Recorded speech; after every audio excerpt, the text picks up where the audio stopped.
നമസ്കാരം. മലയാളി വാർത്ത ഇൻസൈഡിലേക്ക് സ്വാഗതം. ചെങ്കോട്ടയ്ക്ക് സമീപത്തെ സ്ഫോടനത്തിൽ അറസ്റ്റിലായ പ്രതി ഹണി ട്രാപ്പ് ശൃംഖല നടത്തിയിരുന്നതായി അന്വേഷണ സംഘം. കഴിഞ്ഞയാഴ്ച അറസ്റ്റിലായ പ്രതി അദീൽ മജീദ് റാത്തറാണ് ഹണി ട്രാപ്പ് ശൃംഖല നടത്തിയിരുന്നതായി കരുതുന്നത്. ഇയാളുടെ 14 മൊബൈൽ ഫോണുകൾ അന്വേഷണ സംഘം കണ്ടെടുത്തു. ഒന്നിലധികം കാശ്മീരി സ്ത്രീകളുമായുള്ള അശ്ലീല ഫോട്ടോകളും വീഡിയോ കോൾ രേഖകളും ഇതിലുണ്ടെന്ന് അന്വേഷണ സംഘം പറഞ്ഞു. സെഷൻ ആപ്പിലും വാട്സാപ്പിലും രാത്രി വൈകിയുള്ള എൻക്രിപ്റ്റഡ് ചാറ്റുകളും കണ്ടെത്തി. പ്രാദേശിക ഡോക്ടർമാരുമായി അടുപ്പം സ്ഥാപിക്കുന്നതിനും വ്യക്തിപരമായ വിവരങ്ങൾ ചോർത്തുന്നതിനും സ്വാധീനം നേടുന്നതിനും വേണ്ടി കാശ്മീരി സ്ത്രീകളെ ഉപയോഗിക്കുന്നതായിരുന്നു രീതി. ഇയാൾ ഭീകര സംഘടനയായ ജെയ്ഷെ മുഹമ്മദിന് സഹായം നൽകിയിരുന്നോ എന്ന കാര്യം അന്വേഷിക്കുകയാണെന്ന് ഉദ്യോഗസ്ഥർ വ്യക്തമാക്കി. അതിനിടെ അറസ്റ്റിലായ വനിതാ ഡോക്ടർ ഷഹീൻ ലഷ്കർ ഇ തൊയ്ബയുമായും ബന്ധമെന്ന് സൂചനയുണ്ട്. ഇതുമായി ബന്ധപ്പെട്ട് നിർണായകമായ ഡയറി കുറിപ്പുകളാണ് കണ്ടുകിട്ടിയിട്ടുള്ളത്. തുർക്കിയിൽ നിന്ന് അബു ഉക്കാസ എന്നയാളാണ് ഡോക്ടർമാരെ നിയന്ത്രിച്ചത്. സ്ഫോടനത്തിൽ കൊല്ലപ്പെട്ട ഡോക്ടർ ഉമർ ഉപയോഗിച്ച ഫോണുകൾ കണ്ടെത്താനും ശ്രമം നടത്തിവരികയാണ്. അറസ്റ്റിലായ ഭീകരൻ ആദിലിന്റെ സഹോദരൻ മുസാഫറിനെ കണ്ടെത്താനുള്ള ശ്രമങ്ങൾ തുടരുന്നു. ഇയാൾ നിലവിൽ അഫ്ഗാനിസ്ഥാനിലാണെന്നാണ് വിവരം. സ്ഫോടനത്തിന്റെ സൂത്രധാരൻ ഇയാളാണെന്നാണ് അന്വേഷണ ഏജൻസികൾ കരുതുന്നത്. വൈറ്റ് കോളർ ഭീകര സംഘത്തിൽ കൂടുതൽ പേരുണ്ടെന്ന നിഗമനത്തിലാണ് NIA. സ്ഫോടനത്തിന്റെ സൂത്രധാരനെന്ന് കരുതുന്ന മുസാഫിർ അഫ്ഗാനിസ്ഥാനിലെന്ന് സൂചന. ഉമർ നബിയുടെ സഹായി അമീർ റഷീദ് അലി എന്നയാളാണ് കഴിഞ്ഞ ദിവസം അറസ്റ്റിലായത്. ഇയാളുടെ പേരിലാണ് കാർ വാങ്ങിയിട്ടുള്ളത്. നിലവിൽ കേസുമായി ബന്ധപ്പെട്ട് 73 പേരുടെ മൊഴി രേഖപ്പെടുത്തി. സ്ഫോടനത്തിനു വേണ്ടി കാർ വാങ്ങാനാണ് അമീർ റഷീദ് അലി ഡൽഹിക്ക് പോയത് എന്നും ഗൂഢാലോചനയുമായി ബന്ധപ്പെട്ട കൂടുതൽ പേരിലേക്ക് അന്വേഷണം നീളുകയാണെന്നും NIA വ്യക്തമാക്കി. കേസിൽ ഇതാദ്യമായാണ് ഏജൻസി പ്രതികരിക്കുന്നത്. പഞ്ചാബിലെ പഠാൻകോട്ടിൽ നിന്ന് റയീസ് അഹമ്മദ് എന്ന സർജനും അറസ്റ്റിലായിട്ടുണ്ട്. ഇയാൾ പലതവണ അൽഫല സർവകലാശാലയ്ക്കിലേക്ക് വിളിച്ചതായാണ് വിവരം. ഏതെങ്കിലും ഘട്ടത്തിൽ അയാൾ ഉമറുമായോ പിടിയിലായ മറ്റു ഡോക്ടർമാരുമായോ ബന്ധപ്പെട്ടിരുന്നോ എന്നാണ് അന്വേഷണ ഏജൻസികൾ പരിശോധിക്കുന്നത്. ഉമറുൻ നബി ചാവേർ ആയിരുന്നുവെന്ന് NIA സ്ഥിരീകരിച്ചു. ചാവേർ ബോംബറുടെ സഹായിയെ അറസ്റ്റ് ചെയ്തു എന്ന തലക്കെട്ടോടെ പുറത്തിറക്കിയ വാർത്താക്കുറിപ്പിലാണ് ഉമറിനെ ചാവേർ എന്ന് ദേശീയ അന്വേഷണ ഏജൻസി വിശേഷിപ്പിച്ചിരിക്കുന്നത്. ചാവേർ ഉമർ നബിയുടെ സഹായി കശ്മീർ സ്വദേശി അമീർ റാഷിദ് അലി എന്നയാളെ അറസ്റ്റ് ചെയ്തതായും NIA വാർത്താക്കുറിപ്പിലൂടെ അറിയിച്ചു. സ്ഫോടനവുമായി ബന്ധപ്പെട്ട പരിക്കേറ്റവർ ഉൾപ്പെടെ ഇതുവരെ 73 സാക്ഷികളെ ചോദ്യം ചെയ്തതായും ദേശീയ അന്വേഷണ ഏജൻസി വ്യക്തമാക്കി.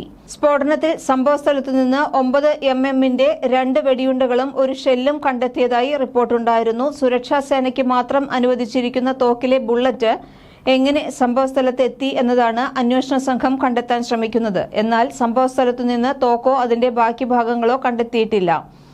പൊട്ടിത്തെറിച്ച കാർ ഓടിച്ച ഡോക്ടർ ഉമർ നബിയുടേതാണോ ലഭിച്ച ബുള്ളറ്റ് എന്നതടക്കമുള്ള കാര്യത്തിൽ അന്വേഷണം പുരോഗമിക്കുന്നു.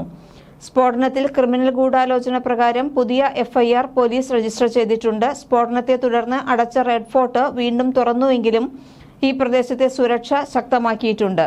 സ്ഫോടനത്തെ തുടർന്ന് അടച്ച ലാൽകില മെട്രോ സ്റ്റേഷനിലെ ഗേറ്റുകൾ തുറന്നതായും അധികൃതർ അറിയിച്ചു. ചെങ്കോട്ട സ്ഫോടനത്തിനായി ഭീകരവാദികൾ 30 മുതൽ 40 കിലോ വരെ അമോണിയം നൈട്രേറ്റ് ഉപയോഗിച്ചതായാണ് അന്വേഷണ സംഘത്തിന്റെ കണ്ടെത്തൽ. കാർ ഓടിച്ചിരുന്ന ഉമർ ബോംബ് നിർമ്മാണത്തിൽ വിദഗ്ധനായിരുന്നു. ഡൽഹി സ്ഫോടനത്തിൽ ബന്ധമുണ്ടെന്ന് സംശയിക്കുന്ന പോലീസ് കസ്റ്റഡിയിലുള്ള doctor Muzaffar Ahmad, doctor Adeel Ahmad Rather, doctor Muzammil Shakeel, doctor Shaheen Sayyid എന്നിവരുടെ medical registration national medical commission റദ്ദാക്കിയതായും NIA വൃത്തങ്ങൾ അറിയിച്ചു. ഡോക്ടർ ഷഹീൻ സയ്യിദിനെ കുറിച്ച് കൂടുതൽ വിവരങ്ങൾ പുറത്തു വന്നിരിക്കുകയാണ്. ഷഹീൻ സയ്യിന്റേത് എന്ന് വിചിത്രമായ പെരുമാറ്റമായിരുന്നു എന്ന് സഹപ്രവർത്തകർ വെളിപ്പെടുത്തി. ശരിക്കും ജോലി വൈകിട്ട് 4 മണിക്ക് ശേഷമാണെന്ന് ഷഹീൻ ഇടയ്ക്കിടെ പറയുമായിരുന്നുവെന്ന് സഹപ്രവർത്തകർ പറഞ്ഞു. റിസർച്ച് സെന്ററിലെ പകൽ ജോലി കഴിഞ്ഞ് എല്ലാ ദിവസവും വൈകുന്നേരം 4 മണിക്ക് ശേഷം മാത്രമേ തന്റെ യഥാർത്ഥ ജോലി ആരംഭിക്കൂ എന്നുള്ള ഷഹീലിന്റെ സംസാരത്തിൽ ദുരൂഹത തോന്നിയിരുന്നു എന്നാണ് സഹപ്രവർത്തകർ വെളിപ്പെടുത്തിയത്. ഷഹീൻ സയ്യിന്റേത് വിചിത്രമായ പെരുമാറ്റമായിരുന്നെന്നും സഹപ്രവർത്തകർ പറഞ്ഞു. കോളേജിലെ അച്ചടക്കം പാലിക്കാൻ ഷഹീൻ ഒരിക്കലും തയ്യാറായിരുന്നില്ല. പലപ്പോഴും ആരെയും അറിയിക്കാതെ കോളേജിൽ നിന്ന് പുറത്തു പോകാറുണ്ടെന്നും സഹപ്രവർത്തകർ പറയുന്നു. സ്ഫോടക വസ്തുക്കൾ കൊണ്ടുവരാൻ പ്രതികൾ ഉപയോഗിച്ച 2 കാറുകളെങ്കിലും സയ്യിദിന്റേതാണ് എന്ന് കണ്ടെത്തിയിട്ടുണ്ട്. മാരുതി സ്വിഫ്റ്റ് ഡിസയർ കാറും ഒരു മാരുതി ബ്രസ കാറുമാണ് NIA കസ്റ്റഡിയിൽ എടുത്തിട്ടുള്ളത്. മുസമ്മിൽ ഉപയോഗിച്ചിരുന്ന ഷഹീന്റെ ഉടമസ്ഥതയിലുള്ള സ്വിഫ്റ്റ് ഡിസയർ കാറിൽ നിന്ന് ഒരു അസോൾട്ട് റൈഫിളും വെടിയുണ്ടകളും കണ്ടെടുത്തിരുന്നു. ബ്രെസ്സ കാർ ഷഹീൻ തന്നെയാണ് സ്ഥിരമായി ഓടിച്ചിരുന്നതെന്നും അന്വേഷണ സംഘം കണ്ടെത്തി. സ്ഫോടനത്തിന് 2 ദിവസത്തിനു ശേഷവും ഡോക്ടറുടെ കുടുംബം ഇപ്പോഴും അവിശ്വാസത്തോടെയാണ് സംസാരിക്കുന്നത്. നിയമവിരുദ്ധമായ ഒരു കാര്യത്തിലും അവൾക്ക് പങ്കുണ്ടെന്ന് തെളിയിക്കുന്ന ഒരു ചെറിയ സൂചന പോലും ലഭിച്ചിട്ടില്ല എന്ന് അവളുടെ മൂത്ത സഹോദരനും അച്ഛനും മുൻ ഭർത്താവും എല്ലാവരും തറപ്പിച്ചു പറയുന്നു. പാകിസ്ഥാൻ ആസ്ഥാനമായുള്ള ജെയ്ഷെ മുഹമ്മദിന്റെ വനിതാ റിക്രൂട്ട്മെന്റ് വിഭാഗം ഇന്ത്യയിൽ സ്ഥാപിക്കാൻ പ്രവർത്തിച്ചതായി ഡോക്ടർ സയ്യിദിനെതിരെ ആരോപണം ഉയർന്നിട്ടുണ്ട്. അൽഫല ക്യാമ്പസിൽ പ്രവർത്തിച്ചിരുന്ന മൊഡ്യൂളിന് ഷഹീൻ ഷാഹിദ് നേതൃത്വം നൽകിയിരുന്നു എന്ന് അന്വേഷകർ പറയുന്നു. മൊഡ്യൂളിൽ ഉൾപ്പെട്ട ഡോക്ടർമാർക്കിടയിൽ തർക്കങ്ങൾ ഉണ്ടാകുമ്പോൾ ഷഹീൻ ഇടപെട്ട് പരിഹരിക്കുമായിരുന്നു. ഈ സംഘം പ്രധാനമായും ലക്ഷ്യമിട്ടിരുന്നത് സ്വന്തം സംസ്ഥാനത്ത് നിന്നുള്ള വിദ്യാർത്ഥികളെയും ഡോക്ടർമാരെയും ആയിരുന്നു എന്നാണ് അന്വേഷണ സംഘം കണ്ടെത്തിയത്. ജമ്മു കശ്മീർ, സഹാറൻപൂർ, ഫരീദാബാദ് എന്നിവിടങ്ങളിൽ അറസ്റ്റുകൾ നടന്നതോടെയാണ് ഡോക്ടർമാരുടെ ഈ ശൃംഖല തകരാൻ തുടങ്ങിയത്. ഒക്ടോബർ 30-ന് ഷഹീന്റെ സഹപ്രവർത്തകനായ ഡോക്ടർ മുസമ്മിൽ അഹമ്മദ് ഗനായി അറസ്റ്റിലായതോടെയാണ് ഷഹീന്റെ പങ്കാളിത്തം സംബന്ധിച്ച സൂചനകൾ ജമ്മു കാശ്മീർ പോലീസിന് കിട്ടിയത്. ഡൽഹിക്കടുത്ത് ഫരീദാബാദിലെ 2 വാടക മുറികളിൽ നിന്ന് 2900 കിലോഗ്രാം സ്ഫോടക വസ്തുക്കൾ കണ്ടെത്തിയതിനെ തുടർന്നാണ് ഡോക്ടർ സയ്യിദ് ജോലി ചെയ്തിരുന്ന അൽഫല സർവകലാശാലയിലെ കാശ്മീരി ഡോക്ടറും സഹ ഫാക്കൽറ്റി അംഗവുമായ ഡോക്ടർ മുസമ്മിൽ ഗനായിയുടേതായിരുന്നു ഈ മുറികൾ. ഈ വൻ സ്ഫോടക ശേഖരം മുസമ്മിലാണ് സംഘടിപ്പിച്ചത്. ഈ സ്ഫോടക വസ്തുക്കളും അമോണിയം നൈട്രേറ്റുമാണ് കശ്മീരിലെ നൌഗാമിലേക്ക് മാറ്റിയത്. ഇവയാണ് വെള്ളിയാഴ്ച രാത്രി പരിശോധനയ്ക്കിടെ പൊട്ടിത്തെറിച്ചതും. സ്രോതസ്സുകൾ പ്രകാരം മുസൈബ് എന്നും അറിയപ്പെടുന്ന ഗനായി ഭീകര സംഘടനകളായ ജെയ്ഷെ ഇ മുഹമ്മദ്, അൻസാർ ഗസ്വന്ത് ഉൽ ഹിന്ദ് എന്നിവയുമായി ബന്ധമുള്ള വൈറ്റ് കോളർ ടെറർ മൊഡ്യൂൾ എന്ന് വിളിക്കുന്നവയിൽ ഉൾപ്പെട്ടിരുന്നു. ഫരീദാബാദിൽ രജിസ്റ്റർ ചെയ്തിട്ടുള്ള ഡോക്ടർ സയ്യിദിന്റെ മാരുതി സുസുക്കി സ്വിഫ്റ്റിൽ നടത്തിയ പരിശോധനയിൽ അസോൾട്ട് റൈഫിൾ, പിസ്റ്റൾ, വെടിയുണ്ടകൾ എന്നിവ കണ്ടെത്തിയിരുന്നു. ഗനായിയുമായി അടുത്ത ബന്ധം പുലർത്തിയിരുന്നതായും ജെയ്ഷെ മുഹമ്മദിന്റെ വനിതാ വിഭാഗമായ ജമാഅത്ത് ഉൽ മോമിനാത്തിന്റെ പാകിസ്ഥാനിൽ നേതൃത്വം നൽകുന്ന ഇന്ത്യൻ ബ്രാഞ്ചിന്റെ ചുമതല അവർക്ക് നൽകിയിരുന്നതായും സ്രോതസ്സുകൾ പറയുന്നു. ഇതേസമയം ഡോക്ടർ ഷഹീൻ ഷാഹിദ് ദുബായിലേക്ക് കടക്കാൻ പദ്ധതിയിട്ടിരുന്നു എന്ന് അന്വേഷണ സംഘം കണ്ടെത്തി.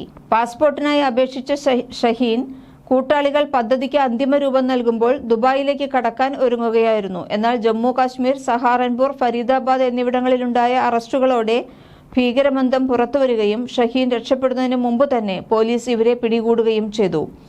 ഇതേസമയം ഞായറാഴ്ച വെള്ളക്കോളർ ഭീകര സംഘത്തിലെ കണ്ണിയായ മറ്റൊരു വനിതാ ഡോക്ടർ കൂടി പിടിയിലായിട്ടുണ്ട്. ജമ്മു കാശ്മീരിലെ ഗവൺമെന്റ് മെഡിക്കൽ കോളേജിൽ ജോലി ചെയ്യുന്ന ഡോക്ടർ പ്രിയങ്ക ശർമ്മയുടെ മൊബൈൽ ഫോണും സിം കാർഡും ഫോറൻസിക് പരിശോധന നടത്തിവരികയാണ്. നേരത്തെ ജമ്മു കാശ്മീരിലെ ഗവൺമെന്റ് ഹോസ്പിറ്റലിൽ ജോലി ചെയ്യുന്ന നാളുകളിൽ ഡോക്ടർ അദീൽ എന്ന ജെയ്ഷെ മുഹമ്മദ് ഭീകരനുമായി ഡോക്ടർ പ്രിയങ്ക ശർമ്മ അടുപ്പത്തിലായിരുന്നു. ഇത് ചതിക്കു വേണ്ടിയുള്ള ലവ് ജിഹാദാണോ എന്ന് സംശയിക്കുന്നു. ഭീകരരുടെ രഹസ്യ സ്വഭാവമുള്ള ഭീകര പ്രവർത്തനങ്ങൾക്ക് ഒരു ഹിന്ദു ഡോക്ടറെ ഉപയോഗിച്ചാൽ സംശയം ഉണ്ടാകില്ല എന്ന തന്ത്രമായിരിക്കാം ഇവിടെ പയറ്റിയിരിക്കുന്നത് എന്ന് സംശയിക്കുന്നു.